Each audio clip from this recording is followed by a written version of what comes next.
Part 9 of Bigfoot vs. Man plunges the saga into its darkest, most electrifying moment yet, shattering everything the survivor, and the audience, thought they understood about the wilderness, the legends, and the true nature of the creatures that stalk the mountains.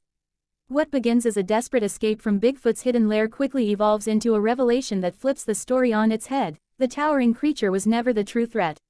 Instead, the land itself has been hiding an ancient nightmare, one that begins to awaken just as the survivor makes his bid for freedom. The chapter opens with the survivor stumbling out of the cavern that nearly became his grave. His clothes are torn, his breath sharp and ragged, and the deep, bone-carved wounds from his ordeal throb with every step. But pain becomes irrelevant the moment he emerges into the moonlit clearing. A low, quaking rumble rolls through the ground beneath him, shaking the trees like they're nothing more than paper silhouettes. At first he believes it's an earthquake, until he hears the sound that follows. Not a roar, not a howl, something older, deeper, and impossible. A sound that feels like it shouldn't exist in the world of men. He turns back toward the cavern and sees Bigfoot standing in the shadows just beyond the entrance. Not attacking, not threatening, watching him with an expression that, for the first time, looks almost human, fear. The survivor freezes, confused. Bigfoot has been the terror haunting his every waking moment, yet now the creature appears, worried. As the rumble builds, the survivor realizes the impossible. Bigfoot is afraid of something far worse than him. The earth splits open near the tree line, and the forest bursts apart as something massive rises from the ground, an ancient beast, reptilian in shape but covered in moss, stone, and centuries of decay. Its eyes glow like molten amber, and its roar shakes the sky. Before the survivor can react, more shapes begin to emerge across the mountain slopes. Colossal silhouettes tear through the fog, some covered in fur, others scaled or armored with jagged bone. Not one creature, not two, but many, beings older than myth, older than memory. The mountain has awakened, and it is furious. In the terrifying moment, the survivor finally understands that Bigfoot's lair wasn't a prison, it was a sanctuary. The creature had been guarding the mountain not from man, but from the ancient things buried beneath it. Bigfoot wasn't hunting him out of malice, it was trying to keep him away from the awakening beasts. But now that the ground has split and the forest has erupted into chaos, that fragile balance is shattered. One of the colossal beasts, towering over the trees like a walking mountain, locks its blazing eyes onto the survivor.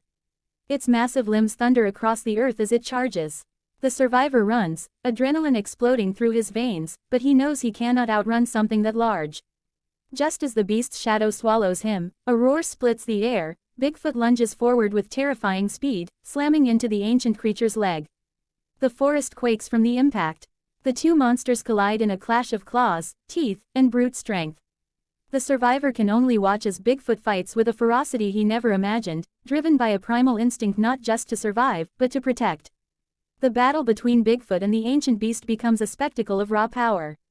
Trees snap like matchsticks. Stones shatter under their weight. For every blow Bigfoot lands, the ancient creature delivers another, more devastating. The survivor realizes that Bigfoot cannot win alone, not against a creature born from the earth itself. This horrifying truth forces him into a decision he never expected to make. Armed, with nothing but a makeshift spear and the last reserves of his courage, he chooses to stand and fight. He charges toward the beast's flank, using the chaos of the battle to get close enough to strike. His spear pierces between the creature's armored plates, hitting a vulnerable tendon. The beast roars in pain and fury, stumbling just long enough for Bigfoot to lock its massive arm around the creature's throat. For the first time, man and Bigfoot fight as one, not enemies, but allies battling for survival against a threat neither could face alone. As they struggle, more ancient beasts awaken in the distance. Their roars echo across the valley, creating an apocalyptic symphony that chills the survivor to his core. The mountain itself seems to groan under the weight of their emergence. Yet something about the first beast's reaction reveals a critical truth: they are not united. These ancient creatures are not allies. They are rivals, awakened into a world too small to contain them, and their territorial rage turns the mountain into a war zone. Massive shapes crash into each other in the distance. Some breathe fire like torrents of steam. Others unleash deafening shrieks that shatter boulders. The sky fills with the shadows of monstrous wings as creatures long thought extinct fight above the treetops. The mountain becomes a battlefield of giants. In the midst of the chaos, the survivor and Bigfoot struggle side by side. Their battle with the first beast reaches its climax when Bigfoot, battered and bleeding, finally pins the creature against a boulder. With a final, thunderous blow, the beast collapses, shaking the ground with its fall. Bigfoot staggers back, exhausted, and for a moment the survivor and the creature simply stare at each other. Not as enemies, not as hunter and prey, but as beings who have faced death together and survived.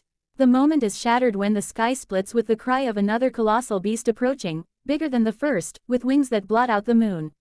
The survivor looks at Bigfoot, understanding what must come next. They cannot stay here. The mountain is no longer a place of hidden danger, it is a battleground for ancient titans, and humanity stands no chance against them. Bigfoot turns toward the survivor and emits a low, resonant sound, almost like a call, a warning, or perhaps a plea. The survivor realizes Bigfoot is urging him to leave, to escape before the next wave of destruction arrives. But there is something else in Bigfoot's eyes now: trust, respect, the unspoken acknowledgement that their fates have become intertwined. With the mountain erupting into chaos behind them, the survivor flees into the forest, guided by the distant sounds of Bigfoot engaging the next monstrous threat. He doesn't know whether Bigfoot will survive the night. He doesn't know how many ancient creatures are awakening, or why they were slumbering in the first place. But one thing is certain: the true battle has only just begun. Part 9 ends not with victory, but with revelation.